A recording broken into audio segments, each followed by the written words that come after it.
If you keep getting told no to sex and it feels like your partner just doesn't want you anymore, what's usually happening is not lack of attraction. It's that both of you are reacting to pain emotionally in ways that makes the next no more likely. So until somebody breaks that pattern, you're stuck in the loop. Welcome to Sex for Couples, helping you and your partner stop stressing and start having fun in the bedroom again. If you are the higher sex drive partner in your relationship and you keep getting told no to sex, the issue is not that your partner has stopped loving you or suddenly thinks that you're ugly. It's that the rejection cycle itself has started shaping how both of you are behaving. So in this episode, I'm going to break down why this loop happens, what the higher drive partners often do without realizing it that's not working, and how to shift the dynamic so that you start getting more yeses.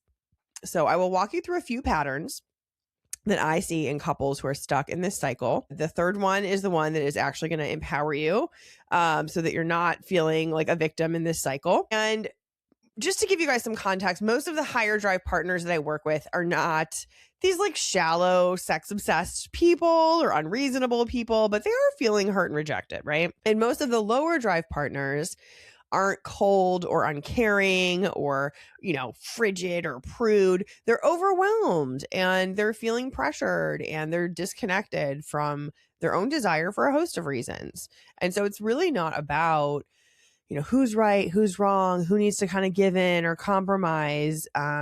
It's about understanding the pattern on a deeper level, because when we understand things very deeply, the solutions start to emerge more easily. So the first pattern that we're going to talk about is withdrawal. So, and I'm going to kind of be talking more to the higher sex drive partner in this episode.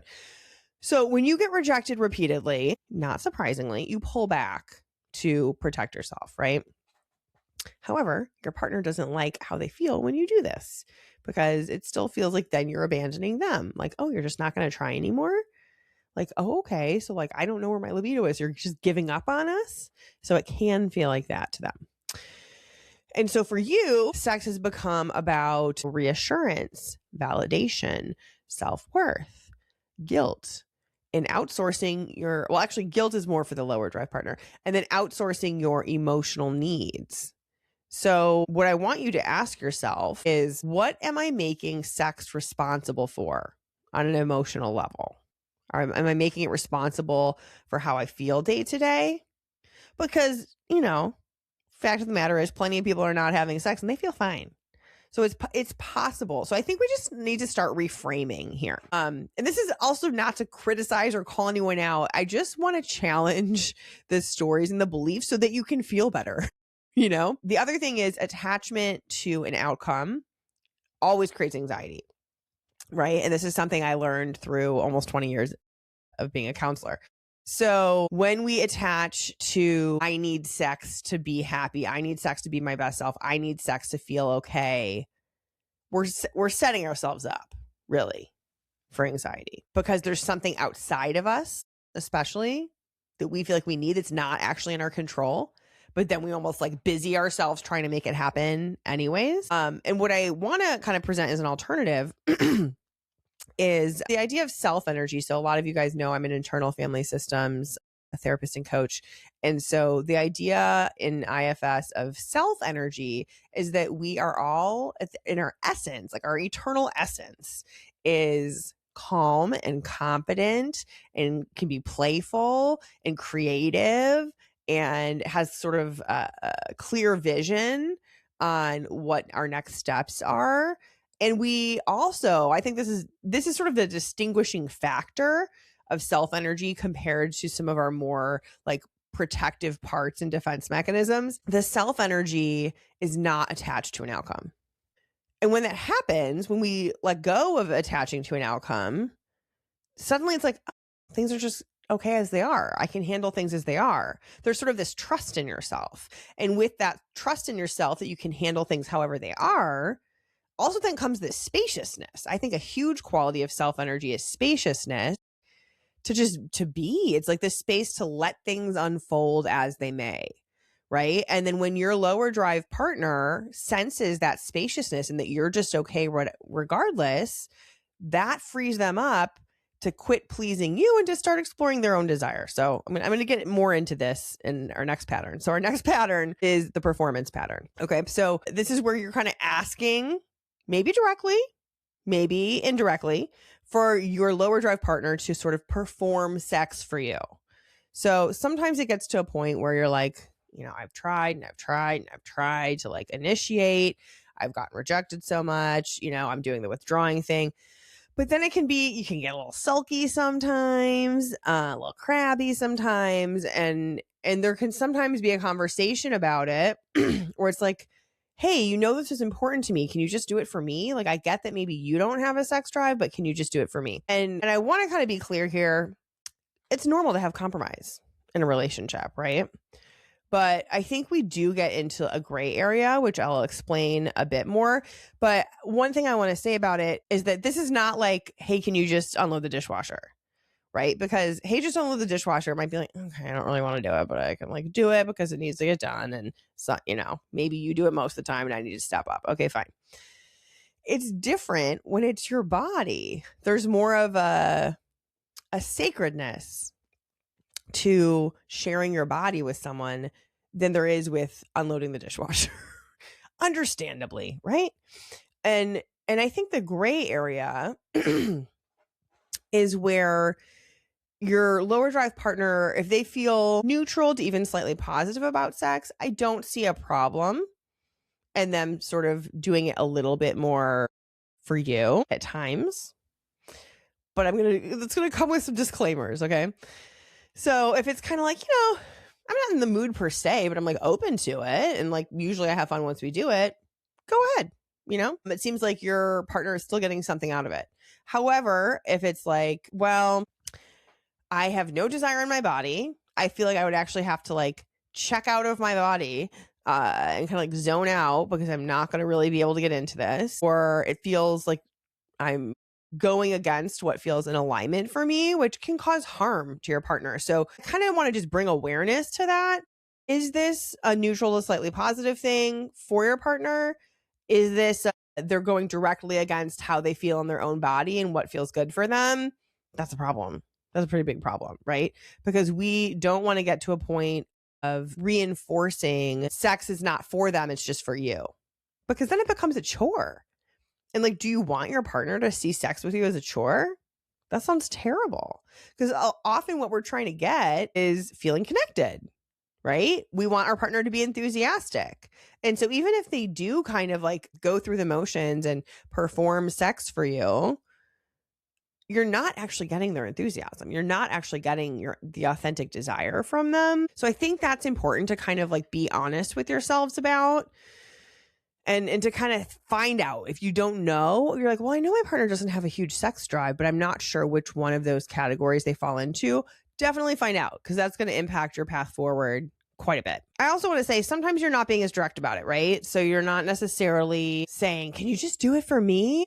But what can happen is that you're just authentically expressing how you feel. You're just saying like, okay, here's how I'm feeling impacted by us not having sex, which is super valid, right? You might say, I do feel like I have less energy. I do feel less connected to you. When we do have sex, I tend to have a little more pep in my step and like get more things done around the house or be better at work or just be in a better mood. And so even just you expressing yourself, which I don't think you should stop doing, can feel to your partner like, oh man, I really love them. And I get what a big deal this is for them. And I feel like I kind of like need to do this for them, So I get how important this is for them and I just need to do it for them. So your partner may feel an internal sense of pressure, even if you're not directly, asking for it or saying, please do this for me. So just keep that in mind. And that would be a great sort of temperature check in your relationship too. Find out if that's how they feel. Because then what we get into is your partner is trying to manage your emotions for you through sex. And that's not great, right? Like in a healthy relationship, we want to come from a place of as much as possible. I mean, no one's going to be 100%, right? But we want to come from a place of each person can manage their own emotions. So this is why in my coaching program, Pathway to Passion, I start with that. I start with emotional mastery. Can you identify your own emotions? Can you express your own emotions in a way that's not putting the responsibility on your partner? Can you regulate yourself so that if you're feeling like moody or off, you know what you can do to kind of get back to some kind of baseline? And I also don't want to be delusional here that like, you know, would you feel better with your partner authentically desiring you and have great sex? Yeah, probably, you know, but can you feel like 70 or 80%? Can you be at like a generally decent functional level without that? Yeah, I think so. So we're not trying to get to perfect, but we're trying to get to good enough here. All right. So keep in mind, have some conversations with your partner, tune into kind of your own communication about it. And like, are you contributing to them feeling? If you are digging this episode, give us a follow on whatever platform you're listening on. This helps us to keep producing the show, to grow the show, get all the amazing guests that you want, and spread the word about sex education and lots of fun and orgasms and playfulness and happy faces. So follow the show. Thanks, guys. Pressure, viewing it as a chore, maybe without realizing it. Because again, if you're doing sex for your partner and not yourself, you're moving further away from your own authentic desire instead of closer to it. So you don't want, it's like if you're the higher drive partner, you want your partner to want sex more, not less, right? So that's important. So I get that some of this also is going to be a little uncomfy to hear. And so I do want to encourage you guys to hang in there. And the next pattern is the more empowering one. So, and that will explain kind of the deeper layers emotionally. So the third point I want to make is the story you're telling. So what are you telling yourself about this pattern of less sex or of getting told no when it comes to sex? Right? Because we know that sex is sort of fuel for you, that it is helping you feel chosen and more vibrant and alive and motivated. And so when sex is not happening, it's not just like, okay, whatever. It's kind of annoying, but not a big thing. It feels deeper. It feels personal. And from the work I've done with clients, I think some of them really feel like, how can my partner do this to me and like let me suffer in this way that's avoidable and like let me feel so hurt and rejected and just like go on in our relationship like it's no big deal. You know, couldn't they just do this little sexual act for me or this other one for me, something, you know? And I think when that story takes over, your reactions stop being about just the facts of the situation and they start being about your story. And so that's part of the emotional mastery work too, is like, how do we separate what is actually factual? What actually happened? What did your partner actually say? How many times have you actually initiated? Like, those are the facts. The facts are the things we could like present in a court of law. Everyone's going to agree on them, right? The story is like, what are we making that mean? What are we making the facts mean? So one person might look at those facts and think, oh, I think your partner's really stressed and there's like out of touch with their own sex drive because they're in survival mode, right? So that might be what it means. But you might be making it mean, you know, they don't think I'm attractive anymore. They're never going to have a sex drive. Our relationship is doomed. They're being mean by not caring about me in this way. So just notice what the story is and start realizing that it is a story. It is not the facts, because I think this is so interesting, but relationships are not actually one person relating to another person. And I know that sounds crazy. They're not one person relating to another person. What they are is each person relating to their thoughts and stories about the other person. You know, this is kind of wild. So, but think about it. So if you've had, because I'm sure we've all had this experience, maybe you've had somebody where you're like, you know, they're just kind of like a jerk, or they're just like a little snippy or a little critical or whatever. And then we find out it's like, oh, their parents are dying or they're almost going bankrupt or like something big is happening in their life. And then suddenly we view it differently. So the facts have not changed, but our story about this other person has changed, and suddenly we feel more compassion towards them. suddenly we see their behavior in a different light. So I'm sure that's happened to all of us. So that's kind of our proof that it is about our story. It's not about just the facts, right? Sometimes we don't know all the facts and that changes our story, but I would actually say always we don't know all the facts. And that's why it's important to kind of stay curious. So owning that our relationship, our romantic relationship, it could be someone you've been with for like 20 plus years, you're relating to your thoughts and stories about them. So if you're not feeling good in the relationship, you can't change the other person's behavior, but you can change your thoughts and stories about them. And that's where the empowering piece comes in. And then there's one more emotional mastery piece that I want to share with you guys. So not only is there sort of the thought level, but there's also kind of the deeper emotional, like visceral level. And that's where the parts come in. And I think this is also where some of our unconscious comes in, kind of those unseen layers or layers that just don't get as much attention. And that's where, working with a coach or a therapist can be helpful. So there's also this deeper part of you that feels not okay when they're feeling rejected. So in IFS, we have our protective parts and we have our exiled parts. So you might have a protective part that's seeking sex because it's like, oh, I know I feel better with sex. I feel more content. I feel more emotionally regulated. I feel more connected, all the good things, right? So it's seeking it out. It's like, okay, how can I make this happen? How can I woo my partner? How can I ask them for it? How can I convey how important this is to me? So you have protective parts that are kind of on that mission. And usually they're protecting an exiled part. And the exiled parts are pushed into the dark basement corner of our psyche. And in this particular case that we're talking about today, those exiled parts might feel not good enough, unlovable, not secure. There could be some sort of like abandonment wounds there. And so the protective part is like, well, I can't let those exiled parts get triggered or take over. So I need to kind of keep doing these like preemptive things. Or sometimes some acting out things. So this is where if somebody develops a porn addiction, if somebody cheats, those are also protective parts in a lot of ways. They're just more reactive. So the proactive ones might be like trying to seek out sex, hiring a coach or a therapist.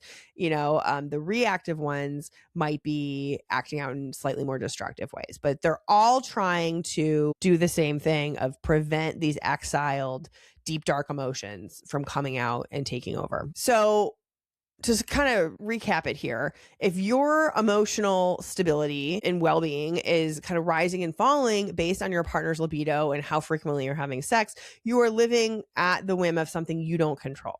This is a disempowering, victim-y kind of space. And it's no wonder that people might feel withdrawn, sulky, etc., because you're kind of in this victim headspace, right?